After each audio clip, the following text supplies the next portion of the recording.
की स्वयं की वाणी है, निर्मल मन। मुझे बनावटी वेश बिल्कुल भी पसंद नहीं, और ये मौसी जी बनावटी वेश बना करके गई। नाम है पूतना। अपने पयोधरों पर, अपने स्तनों पर कालकूट नामक विष लगा करके गई। किस लिए गई है? गोविंद को मारवे की ताई गई है। उत्सव चल ही रहा है, किसी से ना पूछा ना आछा, सीधे धड़धड़ाती प्रवेश कर गई पूतना। नंद रानी यशोदा ने देखा कि इतनी भारी भरकम गोपी आ रही है, कहां से आई पतो ना है।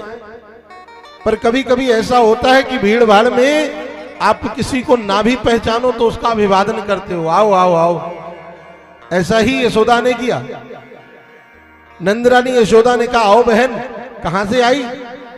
तो पूतना ने कहा, अरे मैंने सोची आपके घर लाला को जन्म भयो है, वह लाला को भी मैं आशीर्वाद दे के आऊं। तो नंद रानी यशोदा ने कहा, मेरो लाला थोड़े है, आप सबन को लाला है, खूब आशीर्वाद दो। अब पूतना जाकर पालने के समीप खड़ी हो गई।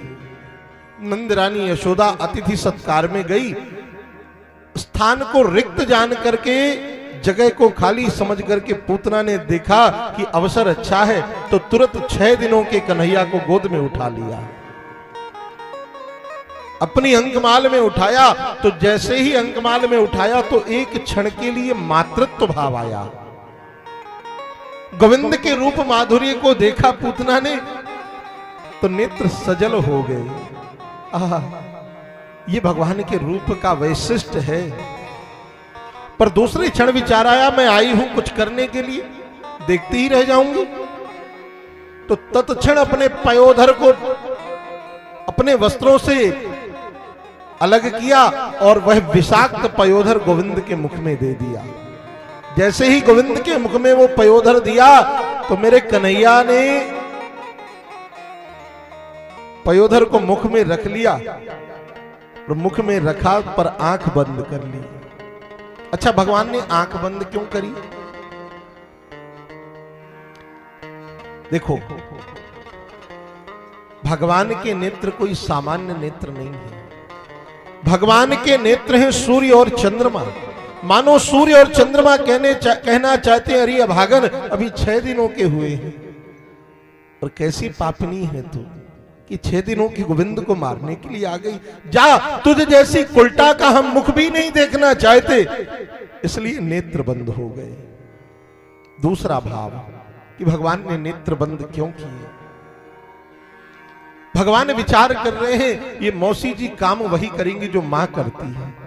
मां ही अपने पुत्र को अपना पयोधर पान कराती है, यह मौसी जी मुझे अपना पयोधर पान कराएंगी। इसलिए भगवान विचार कर रहे हैं, इन मौसी जी को कौन सी गति में प्रदान करूं।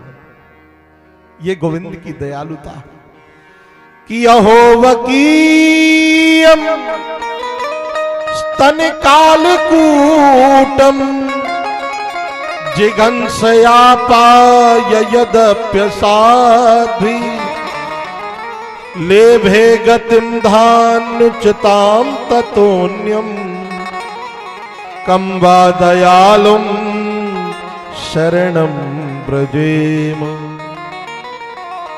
अहो बकी, बकासुर की पत्नी बकी, काम वही करेगी जो एक मां करती है। इसे कौन सी गति दूं? तो लेभे गतिम, जो गति नंदरानी यशोदा को मिलनी चाहिए, मां देवकी को मिलनी चाहिए, वही गति भगवान पूतना को देने जा रहे हैं। इसलिए नेत्र बंद करके भगवान गति का विचार कर रहे हैं। यह दूसरा भाव था। तीसरा भाव कि भगवान ने नेत्र बंद क्यों किए? शायद इसलिए भगवान ने नेत्र बंद किए, इस पूतना ने गोविंद के भ्रम में हजारों निरापराध बालकों की हत्या करी है।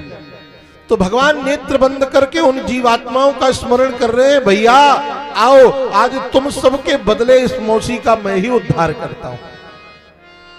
उन जीवात्माओं का स्मरण कर रहे हैं। एक संत तो इसका बड़ा अद्भुत भाव कहते थे। उन्होंने कहा कि भगवान ने तो इसलिए नेत्र बंद किए कि भगवान का जन्म हुआ है गोकुल में, माखन मिश्री दूध पीवे की ताई। और ये मौसी जी आ गई है जहर पिलाने जन्म लेते ही। तो भगवान नेत्र बंद करके महादेव का स्मरण कर रहे हैं कि बाबा पधारो, विष पीने का आपको बड़ा अभ्यास है, तो जहर जहर मौसी जी का आप पी जाओ और दूध दूध हम पी जाएंगे।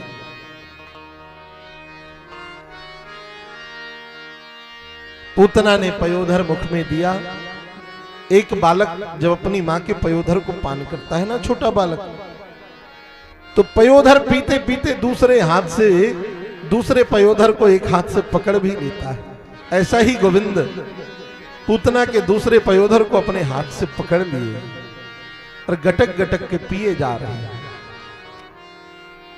पूतना ने सोचा एक आध घूंट पिएगा प्राण निकल जाएंगे, पर भगवान तो पीते जा रहे हैं, पीते जा रहे हैं, पीते जा रहे हैं। बंधुओं, पीते पीते भगवान पयोधर को पूतना के प्राणों को भी पीने लगे, और जब पूतना के प्राणों को पीने लगे तो पूतना घबराई,